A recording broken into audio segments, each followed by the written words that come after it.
If you live in California, you know the feeling. You pull up to your local gas station, the price sign flashes $5.54 a gallon, while somewhere across the country, someone is paying under $4 for the same fuel. For years, we have been told the reason is simple: the taxes, the regulations, the oil companies. But a lawsuit filed this month in a Sacramento federal court points to something nobody saw coming. The real pressure on your wallet, it alleges, may not be a politician or an executive at all. It may be a quiet piece of pricing software built to learn exactly how much you are willing to pay. For a long time, the math felt straightforward. California pays more because California costs more. That has always been the story, and on paper, it holds together. Right now, the state's average price sits at $5.54, while the national average is closer to $3.93.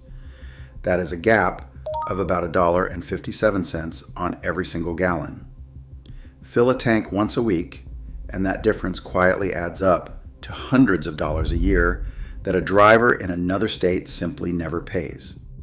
So families across California did the arithmetic at the kitchen table, receipts and a calculator spread out under the lamp. They factored in the highest gas tax in the country, a tax that on July 1st is set to climb again to 63.4 cents a gallon. They factored in the cleaner fuel rules, the cost of running a station in an expensive state, and they accepted the number on the sign as the price of living here. Frustrating, but explainable. And that explanation was comforting in its own strange way. If the price was just taxes and rules, then at least it made sense. At least it was out in the open, printed in public budgets, and debated inside the state capitol. You might not like it, but you could see exactly where the money was going. A new federal class action lawsuit suggests the tax was only ever half the story. The complaint, filed in Sacramento, alleges that some of the largest chains in the state, including BP, 7-Eleven, and Speedway, were quietly leaning on an artificial intelligence tool called calibrate fuel pricing. According to the suit, this was not price gouging the way we usually picture it.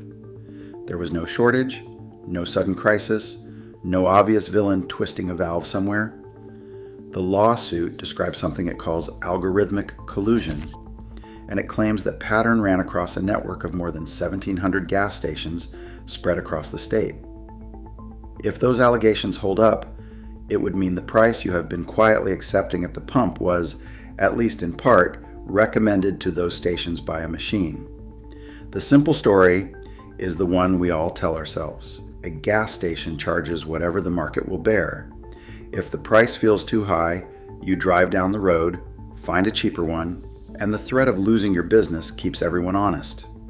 That is how competition is supposed to work. The lawsuit argues that the data points somewhere else. It claims the Calibrate system inflated prices by an average of about 6 cents a gallon, with spikes reaching as high as 30 cents in certain zip codes. On its own, 6 cents sounds almost too small to argue about. A rounding error, the kind of loose change you leave in the cup holder and forget. Then you scale it up and the number stops feeling small. In a state with as many drivers as California, the lawsuit's own math works out to roughly $134 million a year drained from people's wallets for every single penny added to the price of a gallon. Not a dramatic spike. 1 cent. Now hold that figure against an alleged average of 6 cents spread across more than 1,700 stations, repeating week after week. The complaint argues that since 2022, billions of dollars have quietly moved out of the pockets of ordinary commuters and into corporate ledgers. Not through one big event you could point to on the evening news, but through a small amount taken from a very large number of people over and over again. And this is the part that makes the case feel so modern. The companies, the lawsuit suggests, never had to meet in secret. There was no phone call to arrange, no handshake in a back room, nothing a prosecutor could photograph. Picture an empty corporate boardroom, the chairs untouched and the lights low. Now picture a rack of humming servers in a dark data center instead. The mechanics, as the complaint describes them, are deceptively simple. Competing stations feed their pricing data into the same software. The software studies the whole market, then recommends a price back to each one. When everybody is following the same machine, reading the same signals, the prices can drift upward together, almost in lockstep, without a single human ever saying the quiet part out loud. No conspiracy in the traditional sense, just an algorithm, allegedly doing the coordinating that people used to get arrested for. If you are finding this breakdown useful, take a moment to subscribe. It genuinely helps the channel keep making careful, data-driven stories like this one.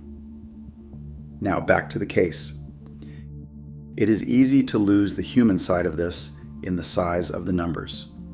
So picture one driver, a parent loading kids into the car at a gas station before sunrise, a long commute ahead, filling up twice a week, watching that total climb a few cents at a time. They will probably never notice the difference on any single visit. It is too small to feel. But stretched across a year, and then across millions of drivers doing the exact same thing, those few cents are what the lawsuit says became billions. The design of it, if the allegations are true, was to stay invisible to the one person paying it. This is where California's own rules step into the center of the story. For more than a century, the state has had its own antitrust law, the Cartwright Act, written to stop competitors from coordinating to fix prices. It has real teeth. The problem is that a law from that era never imagined a world where the coordination could be handled quietly by code with no meeting and no paper trail. So lawmakers tried to close the gap. On January 1st, 2026, a new measure called Assembly Bill 325 quietly took effect. It was written to address exactly this kind of behavior. Shared pricing algorithms used across businesses that are supposed to be competing with one another. While the national conversation stayed fixed on inflation and interest rates, lawmakers inside the California State Capitol in Sacramento handed attorneys a new instrument aimed squarely at digital price fixing. And this lawsuit may become its first serious test. Because the real question underneath this case is much bigger than any one brand of gas station. It is whether antitrust law, much of it written generations ago, can actually reach the way prices get set today. Whether a machine can do something that would be plainly illegal if a person did it in a room. This is not simply a story about inflation. It is a story about technology working quietly in the margins, in a place the old rules were never built to watch, and it reframes the squeeze that California families have been feeling for years. The pressure the lawsuit suggests has not been coming from one direction at all. It has been arriving from the tax on one side and from automated pricing on the other, both leaning on the same number, both pushing it higher at the very same time. So California drivers may be caught between two forces at once. A state gas tax that climbs on a fixed schedule and corporate algorithms that this lawsuit alleges were quietly skimming a little more off the top of every fill-up. It is a quiet kind of pressure. No shortage to point to, no single villain to name, just a number on a screen that keeps creeping up while everyone shrugs and pays it. The next time you fill your tank and wonder why it costs what it costs, it is worth remembering that the figure on the display may not be driven by supply and demand alone. According to this lawsuit, part of it may be set by software built for a single purpose: to measure, down to the cent, exactly how much you are willing to pay. If this helped the real math behind California gas prices make a little more sense, you know what to do. And I'd like to hear from you. Do you think an algorithm should be allowed to set prices at the pump? Leave your thoughts in the comments, and I'll see you in the next one.